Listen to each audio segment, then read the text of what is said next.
Fala galera, eu sou o Gustavo. E eu sou o Barissa. E você está agora com a Sobremesa Ludens. Vamos lá. Então galera, o jogo de hoje é o Stone Age, que vocês estão vendo aqui, ó. Um jogo muito especial aqui para nós, né? Por quê, pessoal? Não sei se vocês sabem, mas nós, além de gamers aqui, nós somos professores de história. E a temática desse jogo é muito interessante, porque o jogo se passa na Idade da Pedra, como o nome sugere, né? Especificamente no período neolítico. E são tribos brigando pelos recursos ali, como a gente vai ver. Esse é um jogo que foi lançado em 2008, fora do Brasil, no Brasil em 2015, pela Devir. Então ele traz como mecânicas básicas alocação de trabalhadores, colecionar componentes e rolagem de dados. Tudo bem? E ele é do designer Michael Tummelhofer. Não sei se a pronúncia é exatamente essa, mas é assim. Tá? E uma curiosidade, que tem um outro jogo do Michael Tummelhofer que a gente tem aqui. Esse jogo é bacana também porque ele foi um presente, a gente ganhou de um brother, amigão nosso, que é o Ramon. Grande Ramon. Que joga aqui com a gente, o St. Petersburg. Tá? Ele trouxe esse jogo da Alemanha pra gente quando ele esteve viajando por lá. E será que esse jogo é uma pérola perdida? Pode ser. É um jogo muito pouco comentado, não tem lançado no Brasil, ele foi lançado fora do Brasil em 2004. E é um jogo muito interessante, uma outra hora a gente mostra ele pra vocês. Diferentemente dos outros dois vídeos que nós apresentamos jogos cooperativos, né, esse daqui já é um jogo extremamente competitivo. Né? Ao contrário também dos outros jogos que nós mostramos para vocês, esse jogo tem pouquíssima sorte. Praticamente zero sorte. Né? É um jogo de estratégia, é um jogo muito bom. Dá para até jogar no modo meio que familiar, né? É um jogo mais leve. Né? Porém, mesmo sendo aí algumas pessoas chamando de familiar, de estratégia, né? Dá para jogar também como a gente chama, né, de sangue nos olhos, né? Dá para você marcar muito bem os oponentes, dá para fazer algumas estratégias interessantes, tem uma diversidade muito grande de estratégia. Porém, tem em alguns momentos uma rolagem de dado que deixa o jogo bem chamativo. Novamente, cada jogo é um jogo diferente por conta dos componentes que vão sendo colocados na mesa, por conta das cartinhas que vão aparecendo na mesa e, evidentemente, como tem várias estratégias de possibilidades de ganhar, você pode tentar aí durante vários jogos, tentando estratégias diferentes que dá uma jogabilidade fantástica para o jogo. Não é isso, sabe? Com certeza. E é legal esse aspecto familiar, porque, por exemplo, eu tenho dois filhos, né? De 7 e 10 anos, e os dois já jogaram comigo. Né? Então eles estão acostumados com alguns jogos também, mas é um jogo sim que você pode jogar com seus amigos gamers, ele vai ficar mais apertado, mais marcado, como a Barissa falou, com criança ou como um jogo de entrada para apresentar para novos jogadores, ele vai ficar um pouco mais leve, mas nas duas propostas ele é bastante interessante. É um jogo para 2 a 4 pessoas, a idade recomendada aqui no jogo é de 10 anos ou mais. Eu acho que é adequado, mas uma criança de 8 anos, 7, 8 anos, se já estiver acostumada, possível, né? Já é do ramo aí dos jogos, vai conseguir jogar fácil. A duração do jogo varia bastante, né? Nós vamos mostrar daqui a pouquinho para vocês como que acaba o jogo, né? Que dispara o final do jogo, tem algumas maneiras, mas dependendo dos jogadores, o jogo é em torno de 1h30, acho que é suficiente para jogar. Quando eu jogo o jogo, né? Aí demora muito mais. Eu conto peça, eu fico olhando qual é a tática dos jogadores. Cada turno do Barissa vão 5 minutos. Mas no máximo 2 horas de jogo, 2 horas e meia de jogo, não é isso? Beleza. Vamos mostrar pra galera o jogo então? Vamos lá, pessoal. Vamos lá, galera. É isso aí, pessoal. O setup já está montado. Agora, como que funciona o jogo? Seguinte forma, cada jogador ele tem no início 5 personagens, 5 familiares aqui na sua tribo. E são os nossos trabalhadores, que eles entram aqui no tabuleiro central, onde vai interagir com todo mundo. Na sua ação, na sua rodada, você vai pegar uma quantidade, dependendo de onde você for colocar, de trabalhadores e colocar ali. Onde você pode colocar? Vamos primeiro aqui, para coletar alimentos, porque no final do turno, da rodada, todo mundo vai ter que alimentar. um ponto para cada trabalhador que você tiver. Você pode, então, na sua rodada, alocar quantos trabalhadores você quiser aqui, ó. Eu coloquei a 3. Por que que isso é importante? Cada trabalhador vai representar um dado. E daqui a pouco eu vou mostrar para que serve isso daqui, com a rolagem do dado. Aqui, e não tem limite do número de trabalhadores que podem ser alocados aqui, ó, né, na coleta, caça e pesca de alimentos. Caso você queira colocar aqui, ó, nessa área, você vai coletar madeira. Então você pode colocar os seus personagenzinhos aqui. O número de personagens vão ser os dados que você vai rolar, né? Você pode também coletar aqui, ó, que é argila, né? Argila, nós temos aqui para pegar pedras, para pegar ouro. Então é aqui onde você coleta os seus recursos. Aqui nessa área, que seria, né, o espaço central da comunidade, tem alguns lugares que você pode alocar o seu trabalhador também. Por exemplo, aqui, ó. Aqui são as ferramentas. Essas ferramentas são muito importantes porque você pode alterar o seu dado dependendo do número de ferramentas que você tiver. Caso você tenha rolado 1, 2, você pode gastar uma ferramenta naquela rodada, você vai virar ele aqui no seu tabuleirinho, né? E você passa a valer 3 esse dado. Outro lugar que você pode colocar, aqui, ó, que é a cabana. Inclusive tem uma arte muito bonita aqui, tem 2 pessoas aqui, né? Um homem e uma mulher. Você coloca 2 dos seus trabalhadores e no final da rodada isso lhe dá o direito de mais um. Aqui é onde vai ser a procriação, né, da sua tribo. Por fim, você pode vir aqui na fazenda. Muito importante também, toda vez que você aloca um trabalhador na sua fazenda, você aumenta um espaço.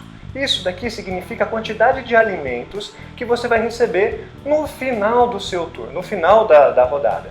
Então, se eu tenho 1, eu vou precisar de menos recursos de alimento para a sua tribo.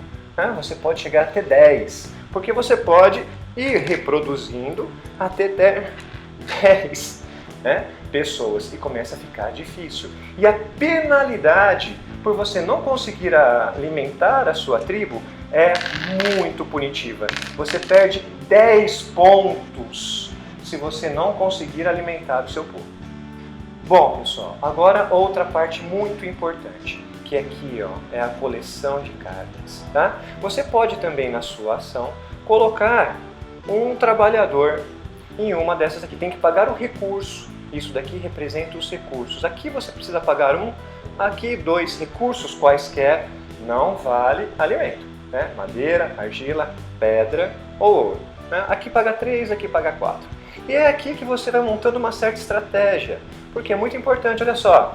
Isso daqui significa que para cada trabalhador, nas cartas que você tiver, você vai multiplicar pelas ferramentas que vai estar no seu tabuleirinho aqui, ó.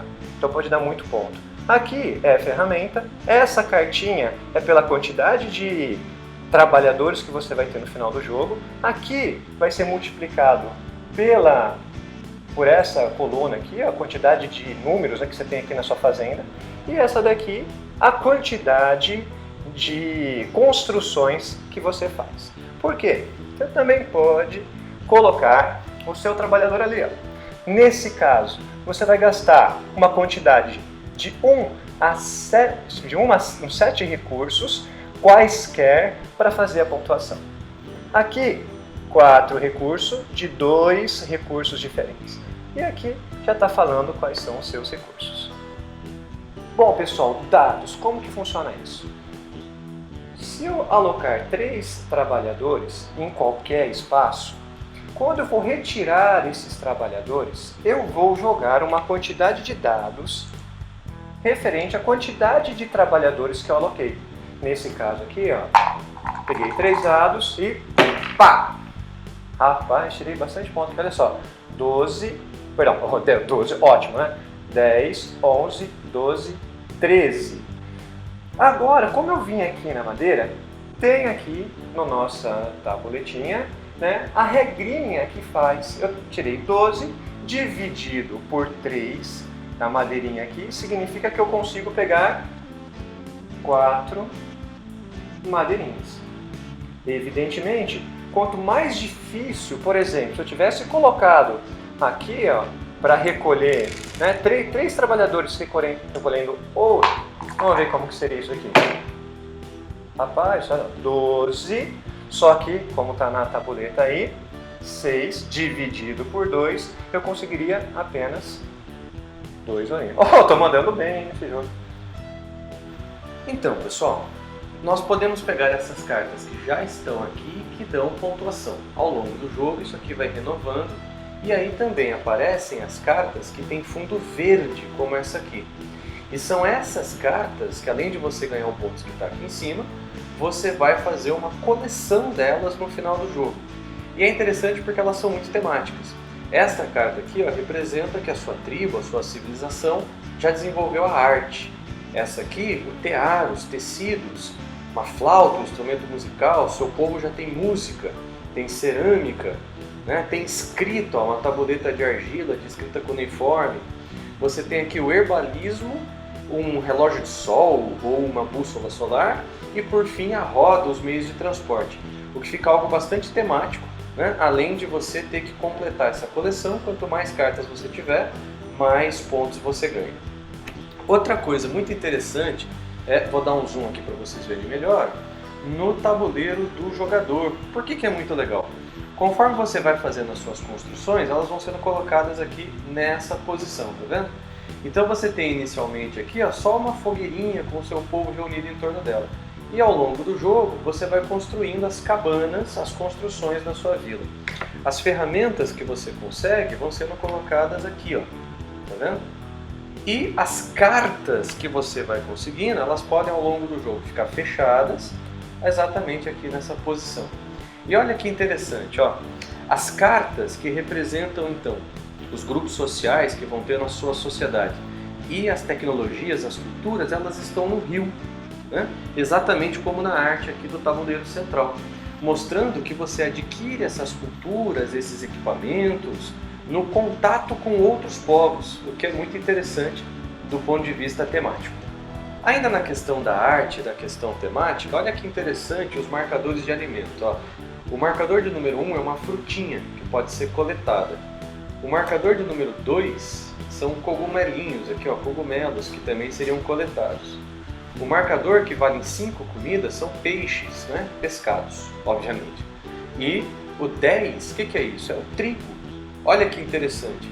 E se você olhar no tabuleiro central depois com mais calma, você vai encontrar os desenhinhos das pessoas em todas essas atividades. E uma outra coisa do ponto de vista da caracterização temática do jogo, ele vem com um copinho de couro costurado aqui, ó, muito bacaninha, para se jogar os dados. Bem bacana, né? Então é um jogo muito bonito, com uma arte que vale muito a pena ser conhecida. Considerações finais, pessoal. Depois que vocês viram as mecânicas, como é feito o jogo e tal, agora dá para perceber algumas estratégias que podem ser utilizadas no jogo, né? Uma estratégia muito interessante é colecionar as cartinhas, né? Ali nas cartinhas te dá uma meta da sua pontuação final, né? Você pode ali ir nas ferramentas, você pode ir também ali na cabana, desenvolvendo, aumentando a sua população.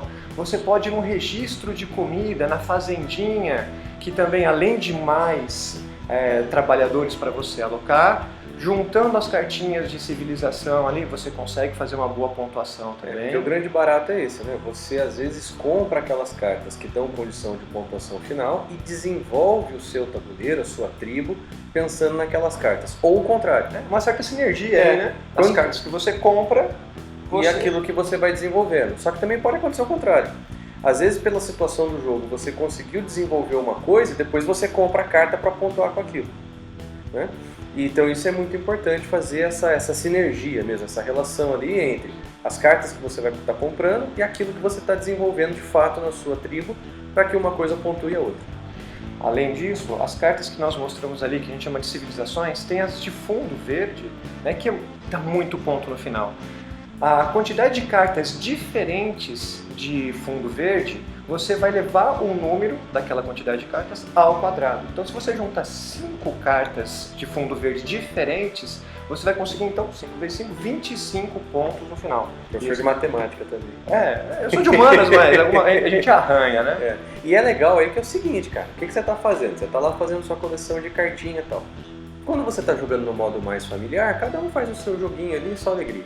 Quando tá num jogo mais sangue nos olhos, quando tá marcação ali, você tem que ficar esperto. Pô, aquele cara tá com muita agricultura, então se ele comprar a cartinha da agricultura, ele vai pontuar muito. Olha, ele tá fazendo a coleção dele ali de fundo verde, então eu tenho que pegar algumas para impedir que ele faça a coleção. Até a sacanagem, né? De repente você vai evita que a pessoa faça uma construção só Exatamente, colocando uma pecinha exatamente. o seu trabalhador ali. Você nem tem Nem os a intenção de recursos, fazer. você nem tem os recursos necessários, isso não é um problema. Né? Você só trava os pontos que o oponente vai fazer. E isso é fundamental, você tem que estar mais ou menos acompanhando quantos pontos cada um está fazendo, e aí você tentar sacar a estratégia de cada um, e além de fazer a sua, você tem que bloquear o amiguinho. Dificilmente você vai conseguir uma pontuação alta em todas as possibilidades. Focar em uma, mas não deixar só em uma, né? Não deixar as outras de lado, porque juntando os pontos no final, você pode vencer. E é fundamental você perceber o ritmo do jogo, o andamento do jogo. O jogo já está para acabar, o jogo está no meio, o jogo está no começo. Eu tenho que correr o final do jogo porque eu acho que eu estou ganhando, ou não. Então isso também é muito importante, você está sempre acompanhando quanto falta para acabar das cartas de civilização, quanto falta para acabar nas pilhas dos tiles de construção, que assim você vai, não adianta nada você criar uma estratégia que você precisa de 10 turnos, sendo que o jogo já está no final. Então isso é muito importante. O barato desses jogos de estratégia é esse, a interação muitas vezes não é direta, você não ataca o oponente, você não destrói a tribo do oponente, mas você tem esse relacionamento indireto, digamos assim, aonde é através da marcação, a disputa por recurso e a marcação ali no tabuleiro, isso que é o grande barato. E não dá pra ficar chateadinho com o adversário. Isso faz parte do jogo, faz parte da brincadeira. Mas, ao mesmo tempo, se você estiver mostrando um jogo para um jogador novo, está jogando com seus filhos, está jogando, sei lá, com a minha esposa não vale que a minha esposa é mais heavy gamer que eu, mas ela que tem que tentar quebrar o meu galho. Mas às vezes você vai fazer um joguinho mais leve porque você está apresentando, você também tem que medir a mesa que você está. E é divertido fazer o desenvolvimento da sua tribo ali, né? Não chega a ser uma civilização, uma sociedade, mas a sua tribo é legal. Puxa, o que eu vou querer fazer agora? Eu preciso daqueles recursos. É divertido jogá-lo, mesmo perdendo. Né? O Gustavo faz isso direto, né? Ele perde, mas ele gosta de jogar Stone Age eu perco sempre, acho que eu nunca ganhei Stone Age. Né? E aí é o seguinte, o Stone Age é um jogo de entrada basicamente para esses jogos de estratégia. Né? Em próximos vídeos a gente pode até mostrar para vocês jogos de estratégia cada vez mais sofisticados, jogos médios, jogos pesados, e aí a gente vai não crescendo, assim, né? Vai seguindo um caminho em direção a jogos cada vez mais sofisticados. Mas quem não conhece, gente, precisa conhecer. Stone Age é obrigatório se você quer entrar nesse mundo aí de board games, beleza? Vem jogar com a gente. Vem pra Ludens, beleza? Moçada, escreve aí nos comentários o que você achou interessante, pesquisa aí os nossos outros vídeos, interage com a gente pelas redes sociais, beleza? Que jogo você quer que a gente mostre pra vocês? Coloque aí que a gente tenta pôr na mesa também. Beleza? Valeu, galera! Abraço, até mais! Ele gostou de fazer...